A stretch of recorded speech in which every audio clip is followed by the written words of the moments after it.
Doctor గారు, మా పాప వయసు 5 సంవత్సరాలు. తనకి ఎప్పుడూ ముక్కు కారుతూ ఉంటుంది. ఏ సీజన్‌లో అయినా ముక్కు వెంట నీరు కారుతూ ఉంటుంది. ఈ సమస్య వల్ల ఇబ్బంది పడుతున్నాము. ఇలా తన ముక్కు నుంచి నీరు కారటానికి గల కారణాలేమై ఉంటాయి? ఈ సమస్య శాశ్వతంగా తగ్గే మార్గం ఏదైనా ఉంటే తెలియజేయండి అని అడుగుతున్నారు. ఈ ప్రశ్నకు డాక్టర్ గారి సమాధానం ఇప్పుడు చూద్దాం. మీ పాప 5 ఇయర్స్ అని చెప్పారు. అలాగే ఎప్పుడు ముక్కు నుంచి నీరు కారుతుంటుంది అన్నారు. అంటే యూజువల్గా ఈ 3 to 6 ఇయర్స్ వరకు అడినాయిడ్స్ అని ముక్కు వెనక భాగంలో ఉంటుంది, ఒక కండలాగా. దాని నుంచి వచ్చే ద్రవమే ఈ వాటర్ లాగా రావడం, అంటే థిక్ జల్లీలాగా రావడం, మ్యూకోపురులెంట్ డిశ్చార్జ్ అంటాం. ముందు వైపు వస్తుంటుంది, అలాగే ముక్కు వెనకాల గొంతులోకి దిగుతూ ఉంటుంది. ఆ గొంతులోకి దిగిన దానివల్ల డ్రై కాఫ్ కూడా వస్తుంటుంది. అంతేకాకుండా ఈ అడినాయిడ్స్ ఎన్లార్జ్ అయినప్పుడు వచ్చే ఈ సమస్య టాన్సిల్స్ కూడా కొంతమందికి, అంటే ఇవంతా లింఫాయిడ్ టిష్యూ అంటాము. ముక్కు వెనక ఉండేది అడినాయిడ్స్, గొంతులో ఇరువైపులా ఉండేది టాన్సిల్స్ అంటాము. యూజువల్గా 2 ఇన్ఫెక్ట్ అవుతుంటాయి. దానికి సంబంధించిన గొంతు నొప్పి రావడము, మింగేదానికి కష్టం, ఫీవర్ రావడం, ఇలాంటి సమస్యలు కూడా కొంతమందికి కలిసి 2 వస్తుంటాయి. కాబట్టి ఈ అడినాయిడ్స్ సమస్య అంటే దీనివల్ల నాట్ ఓన్లీ వాటరీ డిశ్చార్జ్, తర్వాత ఈ స్నోరింగ్, మౌత్ బ్రీతింగ్, పళ్ళు ప్రామినెంట్గా రావడం, ఇలాంటివన్నీ వచ్చేదానికి అవకాశం ఉంటుంది నెగ్లెక్ట్ చేస్తే.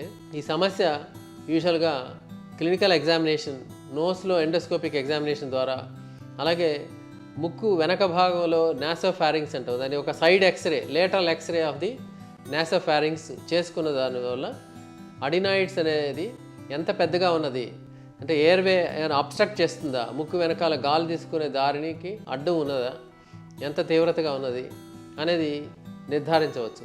ఈ ఎక్స్రే ద్వారా the size of the adenoids can be diagnosed. At the same time ముక్కులో కూడా డ్రాప్స్ వేసి ఎండోస్కోపిక్ ఎగ్జామినేషన్ ద్వారా ఈ అడినాయిడ్స్ని మనం డయాగ్నోస్ చేయొచ్చు. ఈ సమస్య తీవ్రత ఎక్కువ ఉంటే ఇవి అంటే యూజువల్గా యాంటీబయాటిక్స్ కోర్స్ ఇస్తాము. వాటి వల్ల తగ్గట్లేదు అంటే రిపీటెడ్గా వస్తున్నది, రికరెంట్ ఇన్ఫెక్షన్స్ అంటే అడినాయిడెక్టమీ ఆపరేషన్ జనరల్ అనస్థీషియాలో చేయాల్సి ఉంటుంది. ఇంకొక సమస్య ఏంటంటే ముక్కులో నీళ్లు గారడం అనేది, యూజువల్గా తుమ్ములు కూడా వస్తున్నాయి. అంటే నీరు గారడం, తుమ్ములు రావడం అనేది అలర్జిక్ రైనైటిస్ అంటాం. ఇది యూజువల్గా 5 ఇయర్స్లో ఈ సమస్య అంత తీవ్రంగా ఉండదు, కొంచెం వయసు వచ్చే కొద్దీ రావచ్చు. కాబట్టి అలర్జిక్ రైనైటిస్ అనే సమస్య కూడా ఉంటే దానికి యూజువల్గా డస్ట్ కానీ, పొల్యూషన్ కానీ, కోల్డ్ వెదర్ కానీ, పెట్స్ కానీ, కాస్మెటిక్స్ కానీ, ఇవి యూజువల్గా పోలెన్, ఇవన్నీ common allergens. House dust is the commonest source of allergy. ఈ డస్ట్ అలర్జీ అలా ఉన్న వాళ్ళకి కూడా ఈ తుమ్ములు, నీళ్లు గారేదానికి అవకాశం ఉంటుంది. కాబట్టి ఈ డస్ట్కి ఎక్స్పోజర్ అవాయిడ్ చేయడం, అవసరమైతే మాస్క్ లాంటివి ధరించడం. ఇప్పుడు అందరూ మాస్కులు ధరిస్తున్నాం కాబట్టి కోవిడ్ వల్ల.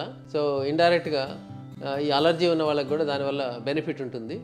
ఈ సమస్య ఏమైనా ఉన్నదా అనేది ఈ హిస్టరీని బట్టి తెలుస్తుంది. ఈ సమస్య ఉన్న వాళ్ళకి ఈ యాంటీ అలర్జిక్ మెడికేషన్ అంటే సెట్రిజిన్, లియోసెట్రిజిన్, ఫెక్సఫెనడిన్, లోరాటిడిన్ అనే మందులు ఇస్తే ఒక 24 అవర్స్ ఉపశమనం కలుగుతుంది. అలా కాకుండా ఈ ప్రాబ్లము అంటే తీవ్రత ఉన్న వాళ్ళకి నేసల్ స్ప్రేస్, కార్టికోస్టీరాయిడల్ నేసల్ స్ప్రేస్ కూడా రోజుకు ఒకసారి స్ప్రే చేసుకున్న దానివల్ల ఈ వాటరీ డిశ్చార్జ్ తగ్గడం, అలాగే తుమ్ములు తగ్గడం చేయించవచ్చు. సో మీరు దగ్గరున్న ఏంటి సర్జన్ని కలిస్తే మీ ప్రాబ్లం, మీ పాపకి ఏ ప్రాబ్లం ఉందనేది నిర్ధారించి దానికి తగిన చికిత్స చేయాల్సి ఉంటుంది.